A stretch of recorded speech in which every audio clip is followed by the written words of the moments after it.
this is an iHeart podcast. Guaranteed human. Work can be a little weird. Cringy training seminars, coworkers who won't stop talking about their plant, forgetting the mute button at an inopportune moment. We have to deal with a lot on any given workday. Sometimes it can feel hard to thrive and move forward in your career. Well, that's where LinkedIn comes in. LinkedIn helps you get ideas and insights from experts in your field, connect with people professionally, grow your network, and access tools designed to help you find the right fit for your next role. Whether you're just getting started, figuring out your next move, or looking to accelerate your career, LinkedIn is built to support you at every stage because LinkedIn is the network that works for you. Visit linkedin.com/knowstuff to learn more. If audiobooks are your thing and you've been meaning to listen to more of them, you should check out a podcast called Earsay, the Audible and iHeart Audio Club, hosted by Cal Penn. Each episode spotlights standout audiobooks on Audible across all kinds of genres: sci-fi, comedy, romance, thrillers, and more, with Cal talking to guests who help break down what makes each story worth listening to. It's a fun, easy way to discover your next great audiobook. Check out Earsay on the iHeartRadio app, Apple Podcasts, or wherever you get your podcasts. Hey everybody, it's Josh and Chuck, and we now present you with 10 of our favorite episodes of all times, ones that we haven't released as selects yet, and just because we thought you might be sitting around bored wanting to hear some more stuff. That's right, everyone. So be safe, be kind to one another, and learn a thing or two. Here we go. Welcome to Stuff You Should Know, a production of iHeartRadio's How Stuff Works.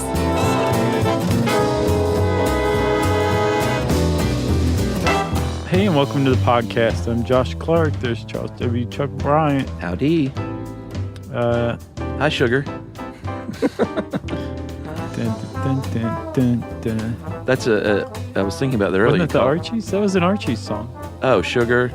Oh, honey, honey. Dun, dun, dun, dun. See, you call your girlfriend like a sugar or a honey or your wife or whatever, and those are all sweet things. Yeah? It all makes sense. Did you hit your head? Yeah, I mean, you wouldn't call your wife something bitter. Right. You know? Like Korean melon? I was trying to think of something bitter. I couldn't think of anything. Arugula? Come here, my little Korean melon. I bet someone said that. Who? I don't know. Someone Korean. No, in Korea, they just call them melons. Yeah, that's true. Man, this is the worst start ever. This is the worst ever. I knew we would achieve it. We've been building toward it. Well, we top ourselves every episode, really. That's right. Chuck. Yes. Have you ever tasted sugar? I have. I'm trying to bring it back from the brink. Yes, I have. I have too. Sugar's a big popular sweetener these days. It is.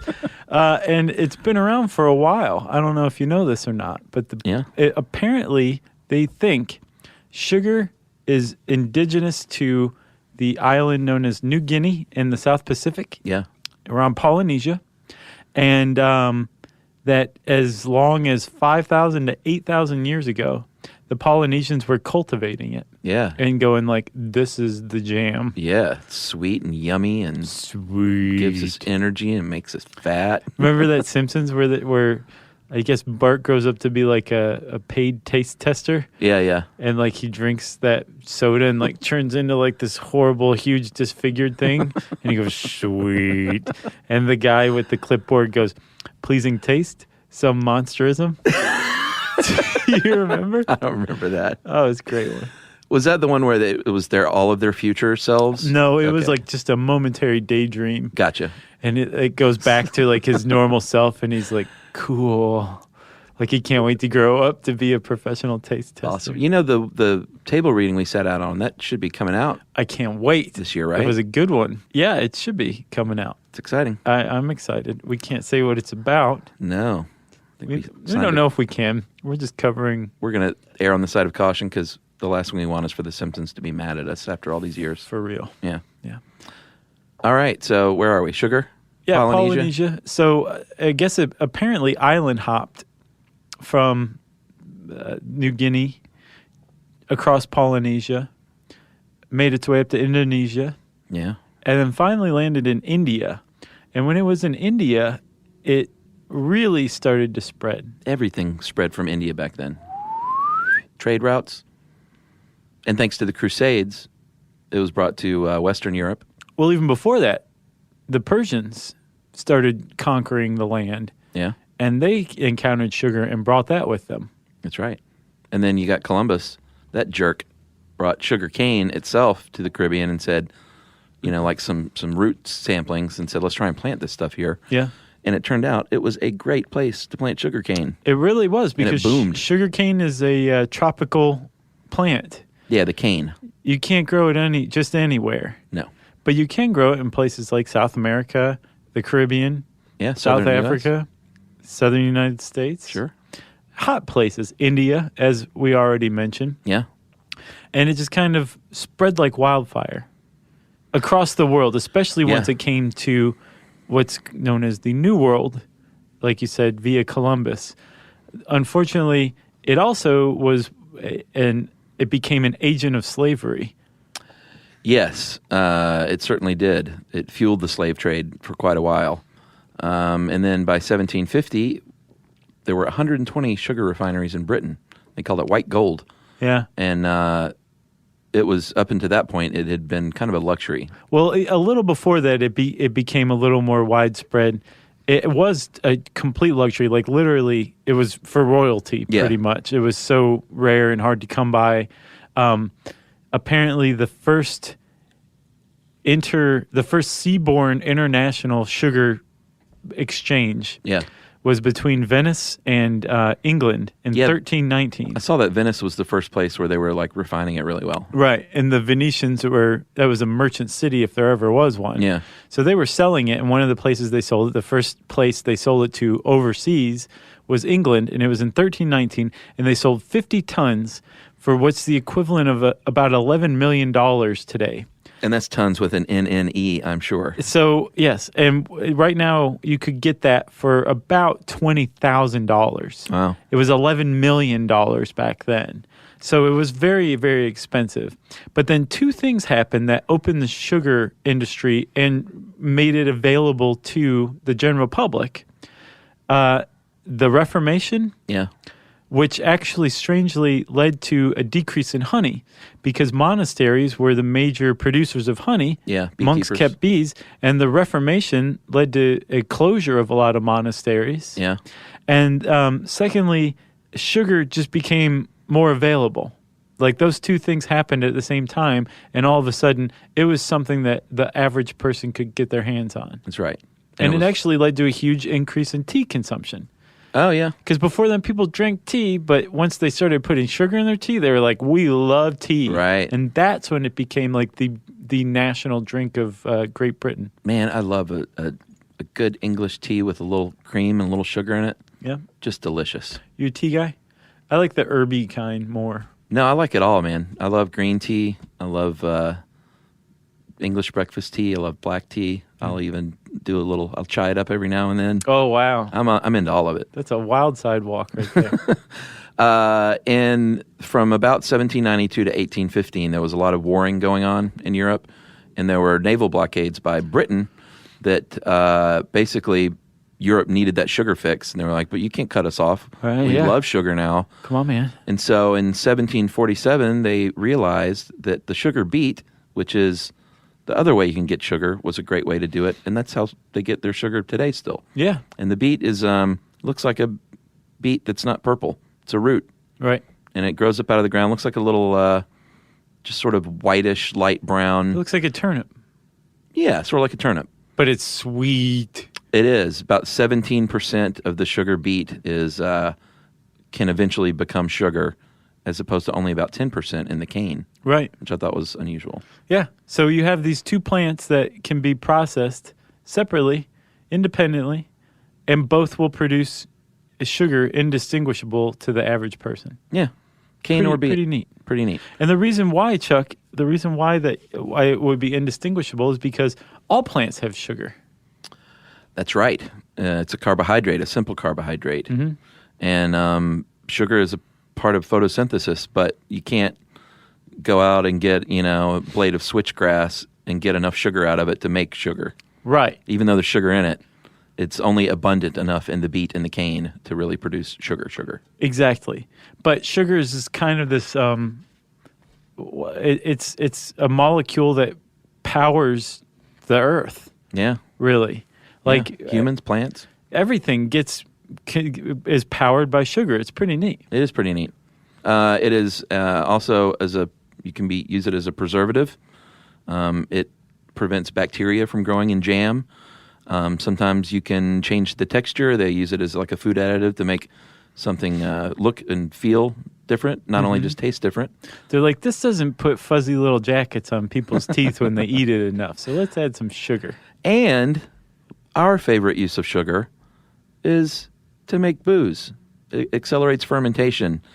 And my favorite uses of sugar are to make booze and to make Reese's Pieces. Okay. Let's not leave that out. Yeah, it's an important part of the production of alcohol. And Reese's Pieces. And Reese's Pieces, and it does make the world go round. And the world actually produces quite a bit of sugar. So in this article from a few years ago, it says that the world made about 78 million tons, that's 71 metric tons, of sugar cane annually. Is that accurate still, do you know? Well, that's just sugar cane. But I know that sugar cane accounts for 80% of sugar production. 80%? About. Okay. And then sugar beets account for about 20%, the other 20%. But in, I think, 2013, the world produced 165 million metric tons of sugar. Okay. Yeah, so I guess you'd have to be a mathematician to figure out that formula, but... Plus, you probably have to have more info than we just gave. Yeah. The sugar cane, looks sort of like bamboo, the stalk does. It's a tropical grass, so the top of it looks grassy. And it takes about a year to grow. It takes about 18 months from planting. Right. But once it's planted, you cut it back to the root, and it'll take another 12 months for that to grow back up to be harvested again. Right. So what's the 18 months thing then? The 18 months is if you plant it brand new. Oh, gotcha. Okay. Like from seed, I guess. I see. And it grows in breaks. They call them cane breaks, which I always think is like one of the neater earth science terms. Cane breaks? Cane break. Yeah. It is grown and not always refined near where it's grown, but it is harvested and processed initially close to where it's grown so it doesn't rot. Sort of like when we did coffee. Yeah. You want to do most of that stuff near where it's grown. Right. And there are some steps you have to take to harvest sugar, at least to even get it to the raw state. But yeah, not every processing place refines it all the way to what we would call table sugar. Yeah, sometimes it's sent to a refinery. Yeah. So I guess we can cover that in broad strokes here, but it's pretty complicated. Yeah. And if you're looking for the end-all, be-all of how sugar is produced, then go watch an hour-long video on YouTube. What was it? Remember how incredibly complex chocolate making is? Remember conking? Oh, yeah. Jeez. I love all these. These are some of my favorite ones. Salt, sugar, coffee. Commodities. Yeah, the commodity suite. We got to do tea. We haven't done tea. Okay. And wine. We still haven't done wine yet. Yeah, that just bugs me. We got a great offer from a nice guy. I don't have his name in my memory, but I have his email in the save folder. Yeah. And he was like, you need some help with this stuff? I've got experts who are ready to talk to you about wine. That should be a suite. That's a dense topic. All right. So sugar beets, let's talk about that in the process. Okay. Usually they're going to extract over the winter months between September and February.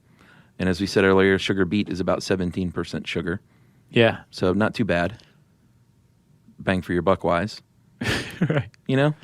Considering the cane is only 10%. Yeah. You could pick it up and eat it and be like, this is pretty sweet. Oh, yeah? I guess 17%. If you're in Russia, you could. Yeah, that's true. That's their Reese's Pieces. Sugar beets. You're going to start an international incident. No. Things are tense right now, Yeah, between us and... in Russia. Yeah. It's like 1977 again. Well, they're kicking us out of the space station. I know. Star Wars just came out. So if you're going to process sugar beets, you're going to slice it and you're going to put it in hot water and you're going to boil it.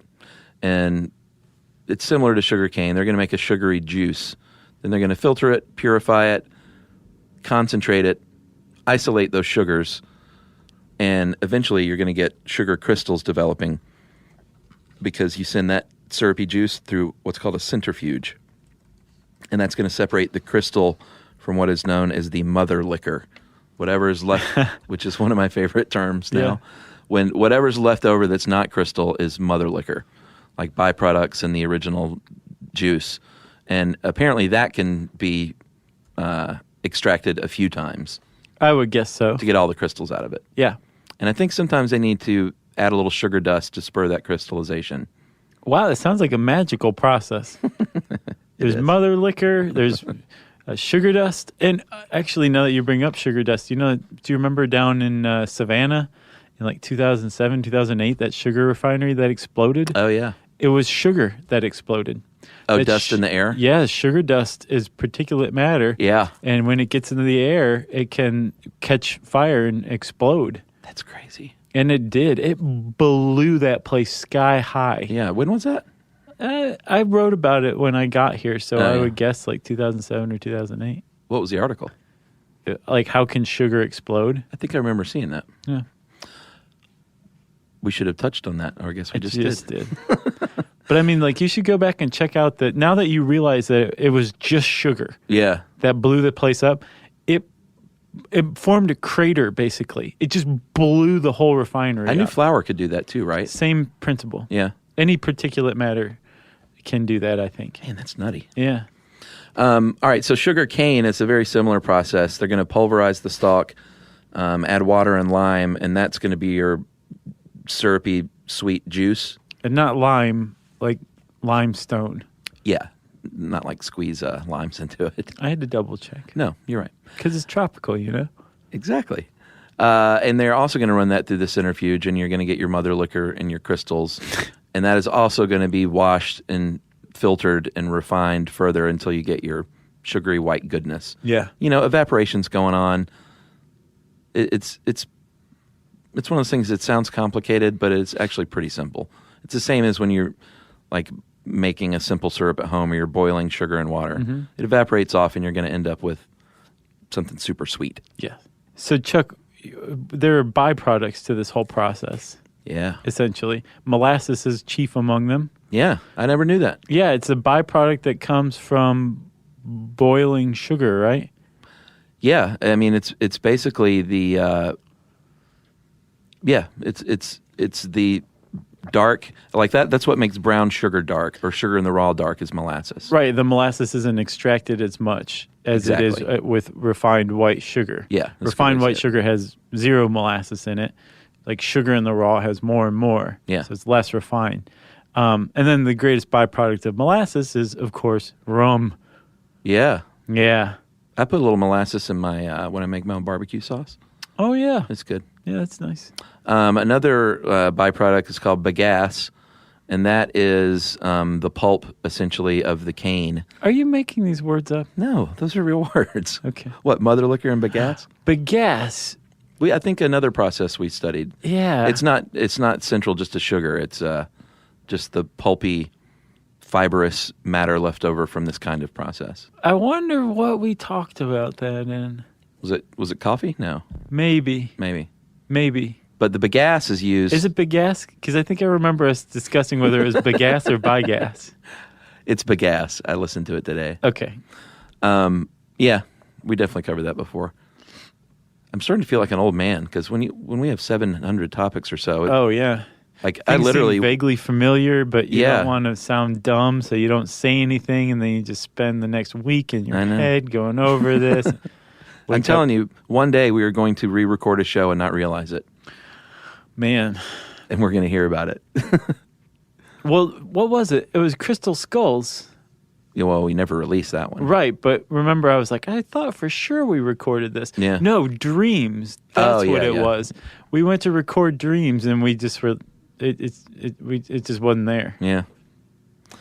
So bagasse, we definitely talked about. And bagasse is a great byproduct because that can be used to power the sugar refinery. They actually burn that as fuel to create the steam used to power some of these machines. So that is one way that sugar production can be green.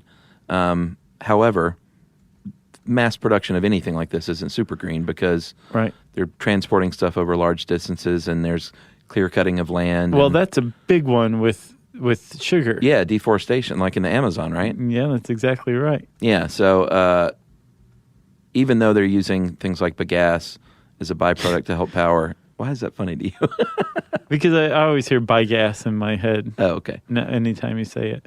But it is not looked upon as one of the more green products that is used and produced. No. Like they have to use baby lambs to really refine it to its whitest. That is so not true. Well, it uses their souls, at least, I guess, if you want to get technical. The souls of baby lambs. Yeah. And then they're just left to wander the earth for the rest of their natural lives, like not feeling anything. That's so sad.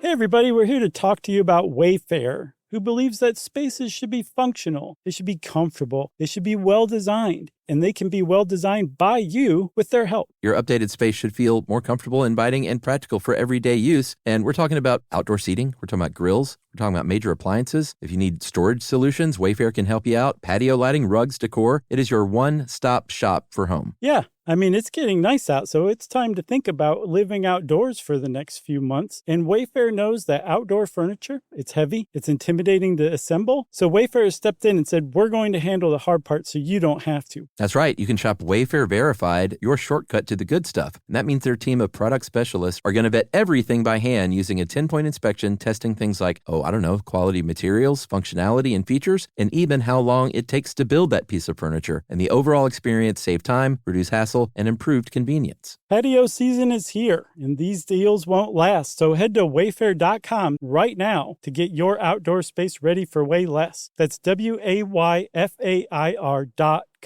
Wayfair, every style, every home.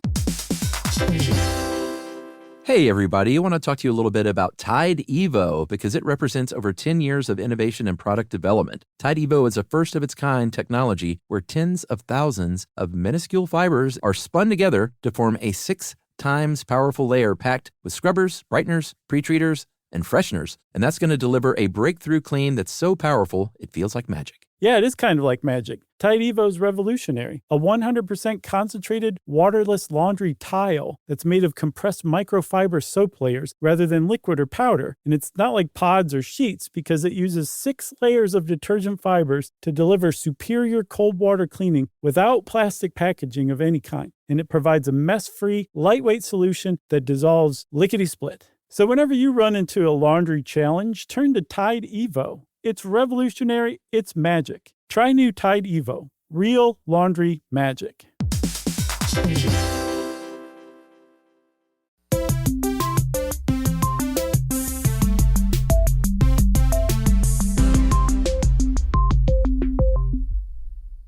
So there's a lot of types of sugar.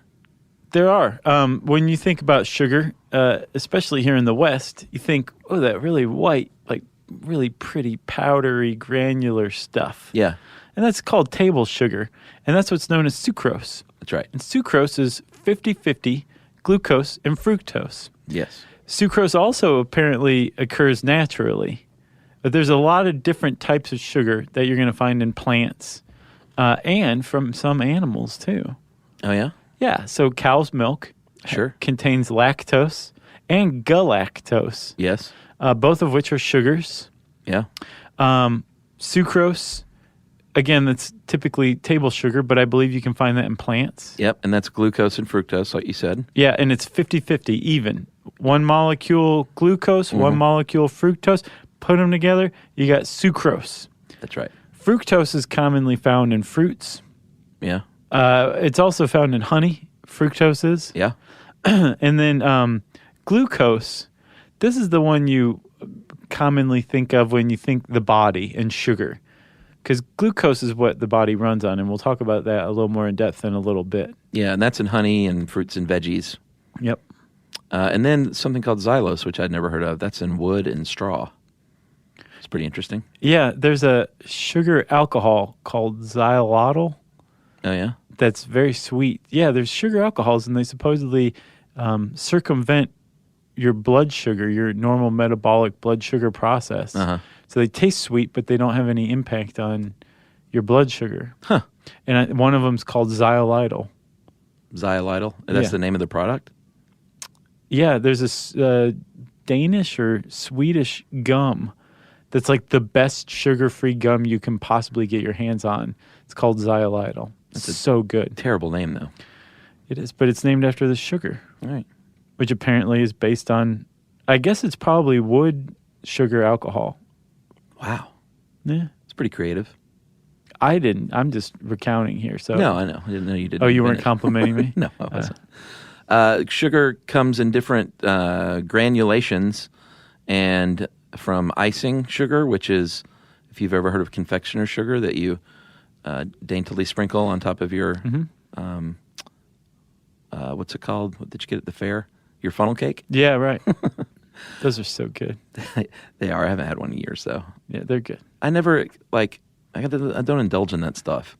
Man, what is going on, Chuck? Well, I'm overweight, and there's just you don't want to be the overweight guy walking up to the funnel cake stand. Well, that's why you sneak around the back Hey, get someone else to go get it, and you eat it in the alley. and cry. I've never done that. No, I avoid that stuff. Ice cream is my big downfall. Oh, what's your ice cream? What's your favorite? Well, Ben and Jerry's, Sure. but which one? Yeah. Chubby Hubby, Oh, that's a good one. ironically. Yeah. I got to tell you, have you had Bluebell? Yeah. Okay. Bluebell's like the third best-selling ice cream brand. It tastes just in like the good old country. days. But you can only get it in 7 states. Oh, really? That's how good it is. Oh, wow. And they have a banana pudding flavor that is, if you're in Nevada and the closest you can get it is in Mississippi, it's worth driving there for. And it's $8 for a gallon or a half gallon. Yeah. It's ridiculously expensive, but it is so good. All of their flavors are good, but their banana pudding one is it's just, I'm about to cry. Yeah. Yeah. Their radio commercials have you heard those? The songs? They're horrible. Oh, it's the funniest stuff you've ever heard. The TV version of it is even worse. Yeah, it seems like a joke. Are they serious or is this campy? Oh, they're serious. Yeah. It's like an 85-year-old Baptist preacher is in charge of their ads. It's campy. It's so and they don't mean it to be. It is. For those of you who don't know, the songs, it's literally Mama's baking the apple pie and putting it in the windowsill, and the picket fence is outside, and we're eating Bluebell ice cream because it tastes like the good old days. Right. It's really funny. It rhymes more than that, but that's Yeah. the gist of it. I'm sure it's on YouTube. Just type Bluebell ice cream ad. Yeah, it's good stuff.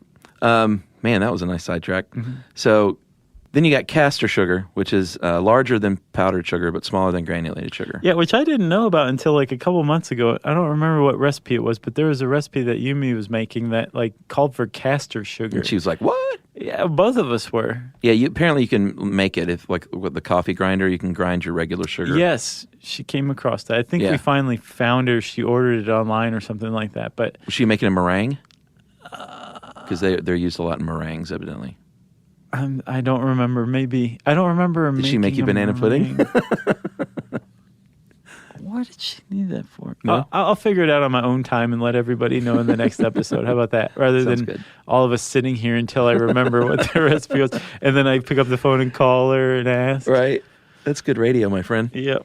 Then you have your granulated sugar, and this is your table sugar. And then you've got preserving sugar, which looks sort of rock salty. It's chunkier, or like sea salt. Right. Coarse sea salt. Sweeter than sea salt, though. And that's used to preserve. Yes, much sweeter. Yeah, because that's another property of sugar is it's a preservative as well.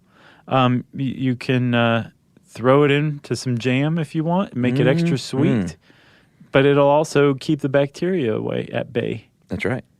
Which is why, like you said, simple syrup can last for so long. Yeah. You can just make that and put it on your bar at room temperature, right? Yeah, Like in a I bottle. keep it in the fridge, but yeah. You keep it on hand? Mm-hmm. Make it yourself? Yeah. Awesome. It's very easy. Plus, also, if you toss some lavender in there, Yeah. got lavender simple syrup, which goes with anything with gin in it. Yeah. Oh, it's so good. You can put in some allspice and some anise seed and stuff like that. You ever Make use it lemon nice. verbena? No, but I have made lemon just from the peel. Oh, yeah. Lemon verbena is like just the green leaf. Mm-hmm. We grow a lot of that in the herb garden. And if you smash it up, it smells so good. Nice. Like I imagine it would be good muddled in a drink. Yes. If I was into that. Oh, you're not? You know that. I'm not into the cocktails. I thought you were. No, whiskey over ice. That's But it. you can jazz it up a little bit here or there. No, not me. Okay. So I guess we should talk a little bit about high fructose corn syrup. We did a whole show on it, Yeah. which you can go back and listen to. But it bears mentioning here because there's a lot of, it gets a bad rap. And the evidence is sort of inconclusive right now. Yeah. Yeah.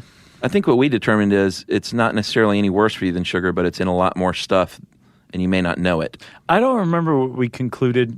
What my understanding is at this point, and that was from 2009. Yeah. There's a really great article on the New York Times called "Is Sugar Toxic?" It's very long, Yeah. but it's very in depth, and it really goes into the evidence that's out there that it really is. What are the highlights? Well, like you said, high fructose corn syrup isn't molecularly different very much from sucrose, which is 50-50 sugar. Yeah. Most high fructose corn syrup, or the stuff that's most widely used, is like 55-45 fructose to glucose. Right. Okay? So that 5% difference in fructose shouldn't make much difference. Yeah. But apparently it does. The other aspect of high fructose corn syrup is that extra fructose, or all that 55% fructose, that is processed in the liver. Any cell in your body can process glucose. Right. When you eat something that has glucose in it, your pancreas releases insulin. And insulin goes, hey, open up cells. Yeah. And the glucose goes in and it's converted, its biochemical energy is converted to ATP, and then you have this packet of energy that can be used by any cell. Yeah. Any cell can do that, which means your entire body can metabolize glucose. Fructose has to be broken down into glucose. Right. And that's done in the liver. Right. Now, the liver has some options to it, Chuck. When it's presented with fructose, it can use it for energy. Yeah. It can convert it into fats in the bloodstream, which are called triglycerides. Yeah. Or it can convert it into fat stores. Fat, Yeah. right? That's if you have too much of it, right? Yeah.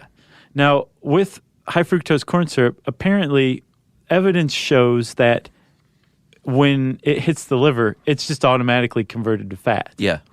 And that the speed with which it's metabolized also has an effect on how much or how frequently it's converted to fat. And with high fructose corn syrup, it's syrup.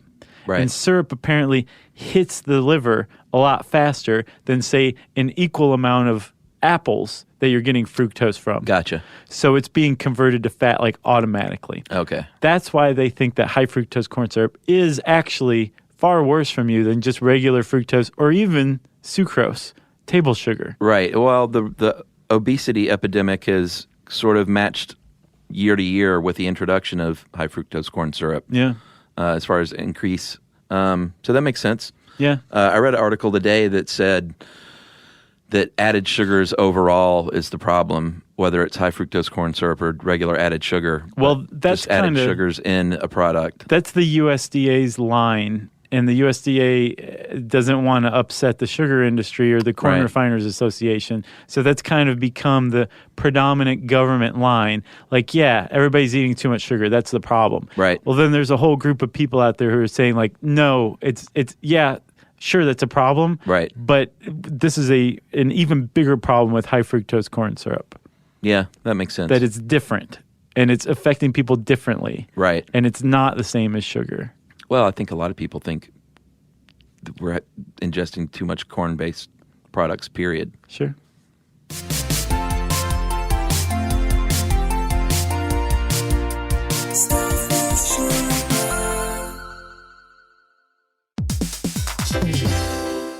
Hey, everybody. I want to talk to you a little bit about Tide Evo because it represents over 10 years of innovation and product development. Tide Evo is a first-of-its-kind technology where tens of thousands of minuscule fibers are spun together to form a 6 times powerful layer packed with scrubbers, brighteners, pre-treaters, and fresheners. And that's going to deliver a breakthrough clean that's so powerful, it feels like magic. Yeah, it is kind of like magic. Tide Evo is revolutionary. A 100% concentrated, waterless laundry tile that's made of compressed microfiber soap layers rather than liquid or powder. And it's not like pods or sheets because it uses 6 layers of detergent fibers to deliver superior cold water cleaning without plastic packaging of any kind. And it provides a mess-free, lightweight solution that dissolves lickety-split. So whenever you run into a laundry challenge, turn to Tide Evo. It's revolutionary. It's magic. Try new Tide Evo. Real laundry magic.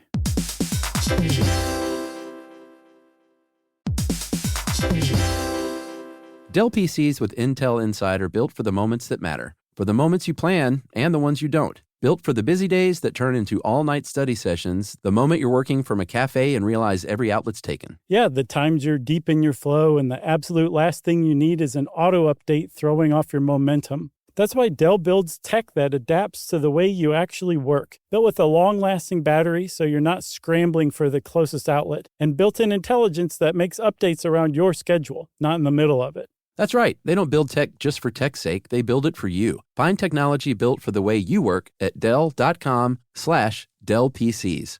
Built for you.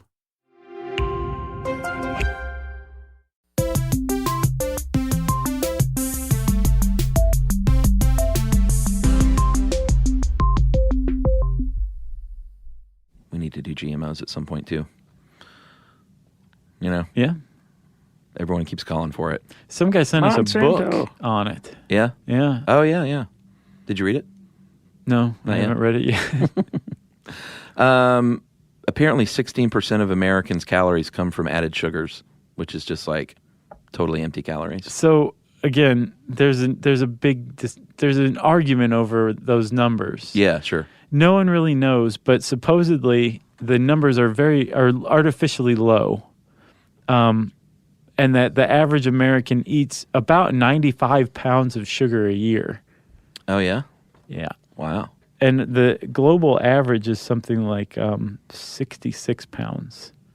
But Israel eats something like 145 pounds. Really? Per person per year. Wonder what that's from. Sweets. Yeah? They eat a lot of sugar. Packaged foods? Yeah. Are we done with HFCS then? For now? Yeah. I go back and listen to that episode. It was a good one. One of my favorites. Yeah. It's been a while. I meant to re-listen to that, but I didn't get a chance. So sugar in the body, and this also harkens back to our episode on taste. It corresponds molecularly with your taste buds on the tongue because of the shape of the molecule. Mm-hmm. We talked about that. The molecules are shaped to fit. You know, when sugar hits it, it matches up perfectly with that molecule and sends a message that, hey, there's something sweet, as opposed to salty or bitter or sour or umami. The fifth. Right. This says 4 and then names 5, which I thought was... I know. I even changed it on my sheet. And they recommend something that I do not recommend, which is if something tastes sweet in the wild, it's more likely to be safe to eat than something bitter. Right. It's sort of true, but you should never, ever go and like in a survival scenario and just try and eat something, even a little bit. There's a test you can do, which I won't get into, but it involves like rubbing on your skin first, waiting a certain amount of time, then maybe touching it to your tongue, waiting a certain amount of time. But you should never just go like, I wonder if this is edible. Let me taste it. Right. It's not a good idea. Good going. Even if it is sweet. You're a survivalist. I know some things. So, we said sugar is found in all plants, just to varying degrees. And plants create sugar as a byproduct of photosynthesis, and they use it for energy, for growth. They also use it to, they take sugars and turn them into more complex sugars to use for like cellular structure, like cellulose.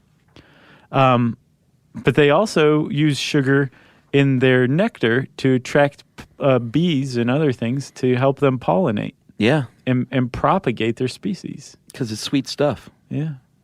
I love it when I see the little bee getting in there, getting a little something sweet. Yeah. I feel like they're getting a little treat. You know? That's right. And then they're vomiting it up, and we eat it as honey. That is true. Sugar is bad for your teeth. Everyone knows that. Specifically, when you eat sugar, it's going to form something called a glycoprotein, that little sweater on your teeth. And bacteria love to eat that stuff. Yeah. And then they love to poop out lactic acid afterward onto your teeth. Yeah, specifically Streptococcus mutans. That's the culprit for cavities. Really? We've said streptococcus before, and that's not a good word. No, but there's different kinds of strep. Okay. But when they poop out that lactic acid, that's what's on your enamel. That's what's going to wear down your teeth. Right. So eating sugary stuff really is bad for your teeth. That's not like something your mom tells you that's a lie. No, and the bacteria also produces a biofilm around all of this stuff, which traps it in there and traps in the lactic acid as well. Ugh. So you're in trouble. Yeah. You're dead. Not dead, but you may get diabetes. Yeah, you can get diabetes from too much sugar. That apparently is. It's crazy that there's a real parallel between the 6-country study and the 7-country study that we talked about in the paleo diet episode with fats. Apparently, there was a rival all along that said it's not fat, it's sugar. Like, we're both after the same problem, but this guy went after fats, this other guy went after sugar, and now they're starting to think like, now that they're thinking it's not fats after all that contributed to like heart disease and obesity, that they think is actually sugar. Yeah. And the way that it's sugar is through something called metabolic syndrome, to where if you eat too much sugar, your body becomes resistant to insulin. And remember, insulin gets glucose out of the bloodstream and into your cells and is converted to energy. Right. Well, if your body starts sucking at doing that, then you have a lot more glucose in your bloodstream, which means your pancreas is producing more and more insulin. Right. Insulin, remember, triggers fat storage. Yeah. So you have more and more insulin, you have more and more fat storage, you have obesity, you have heart disease. And they think that possibly the number one contributor to heart attacks is metabolic syndrome. And not necessarily saturated fats. Right. Interesting. But as a result of this, a side result is insulin. You develop diabetes. Yeah. Type 2 diabetes is the result of insulin resistance, where you have to inject insulin into your body because your body is not producing enough any longer because it's overtaxed, your pancreas is. Yeah, we got a lot of great responses from the paleo episode. It was a really interesting one. Yeah, and people saying, like, dudes, we know so little still about nutrition. Right. And things are changing so much with the things we eat and put in our body that it's hard to keep up. Which is why it's so insulting when some industry that has a vested interest in... Yeah, say they got it all figured out. Yeah, and don't worry about it. Just keep eating it, you know? That's insulting. All right, can sugar power your car? Yes. How? I'll explain. There's a couple of ways. So there's sugar-based ethanol, which Brazil was basically running on for many years. Yeah, I didn't realize that. They're big into flex fuels and ethanol. They were basically energy independent in the first decade of the 21st century because they said, we're tired of being dependent on foreign oil. Yeah. Let's figure something out. And they did. They put all their stock into... That makes a lot of sense. They started looking into sugarcane, making ethanol from sugarcane. And, there's like corn-based ethanol, which... right. Chris Paulette and I talked about in the Grassoline episode. Yeah, I remember that. And apparently ethanol made from sugarcane has 800 times more energy output. Yeah. And so they were making ethanol in 2008, 50% of the fuel sold in Brazil was ethanol. That's awesome. Made from sugarcane right there in the country. Well, then gas prices lowered and people started using gas again because they'll use whatever's cheapest. Right. But Brazil, even though it's on its heels, the ethanol industry they proved it's a completely viable alternative fuel. Yeah, the problem, though, again, with refining more and more sugar for these purposes is the deforestation and worker wages. And I feel like anytime we've covered any commodity like this, there's some worker somewhere in the world getting screwed over. Right. And sugar's definitely not any stranger to that process. Well, also, it drives up food prices, too. Yeah. Because if there's two different huge sectors competing for the same commodity, it's going to drive the price of that commodity up. Yeah, that's true. So if you have energy and food going after sugar, the price of sugar goes up. Right. I wish people could have seen that demonstration. It really brings it home. And what else is the other? I remember, I think we talked about this too. sugar-devouring microorganisms, basically feeding on sugar and making energy in the process. Yeah. That's a viable way in the future maybe to power things? Yeah, so there's a certain types of microbes are more sugar hungry than others. Yeah. But yeah, when they're eating sugar, they manage to separate electrons and loosen electrons. And as the electrons flow, as we mentioned in our electricity episode, the flow of electrons is electricity. So if you direct that flow across like something that can use it, you create a current. Yeah. And the cool thing about microbial fuel cells is when that electron makes it to the other side, it combines to form water. So that's the byproduct of this. So it truly is a very environmentally friendly alternative fuel. Yeah, we did. We covered that at some point too, I remember. Surely. Our world is getting smaller. Yeah, because we're explaining it. That's right. Yeah. You got anything else? No, I don't think so. Mother liquor, bagasse. All these words I made up just for this show. You did good with the making up the words, man. Thanks. Yeah, I don't have anything else, Chuck.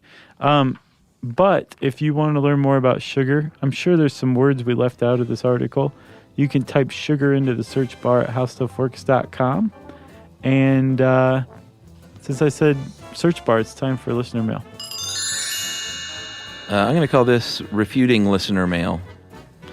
We read a listener mail from a creationist not too long ago. Man, that got a certain response from some quarters. Yeah, so then a lot of people write in responding to that listener mail. So we might just continue this for the next year, just reading rebuttals. Okay. Hey guys, you received an email from a creationist explaining that both creationists and scientists believe in natural selection and that both groups believe in microevolution but disagree on macroevolution. What the person did not mention is that macro and microevolution describe the same process of natural selection, just on different timetables. Micro is short-term, macro is long-term. It simply does not make sense that natural selection works on the short term, but is somehow reversed on the long term. Natural selection introduces changes to a population subgroup as they adapt to their environment. If the changes are small, the population subgroup can naturally breed with the original population. That is microevolution. Okay. Once the changes are significant enough that the subgroup can no longer naturally and successfully breed with the parent population, the subgroup is considered a new species. That's a special event. That is macroevolution. To believe in micro and not macro is to ignore how nature works. Say you put two separate populations of the same species put in very different environments. Each population would slowly adapt to its new environment and change over time, microevolution. Each group will become better adapted to its new environment, and the differences between the two groups will only grow in time. However, if you don't believe in macroevolution, you don't believe in new species. So you have to believe that no matter how different each group becomes, nature does not work like this. Also, the previous writer claimed to be a creationist botanist, and that is like a doctor that does not believe in germ theory. I'm sure they might exist, but I would definitely take their expertise with a large dose of salt. Quite a rebuttal. Yeah, and I didn't have a name. I feel bad, so I'm just going to say thanks, you. Thanks, Richard Dawkins. Yeah. Appreciate that. So the evolutionists have rebutted. What say you, creationists? Let us know. And everybody stop tweeting and sending emails about how dare we put a creationist's views on in listener mail.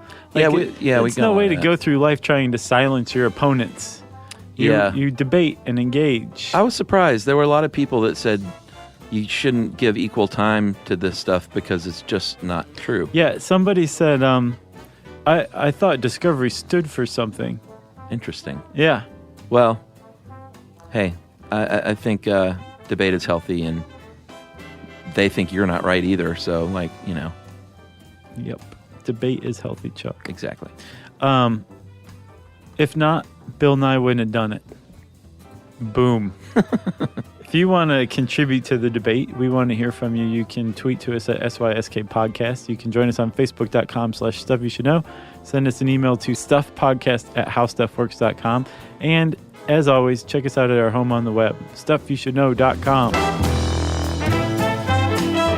Stuff You Should Know is a production of iHeartRadio's How Stuff Works. For more podcasts from iHeartRadio, visit the iHeartRadio app, Apple Podcasts, or wherever you listen to your favorite shows.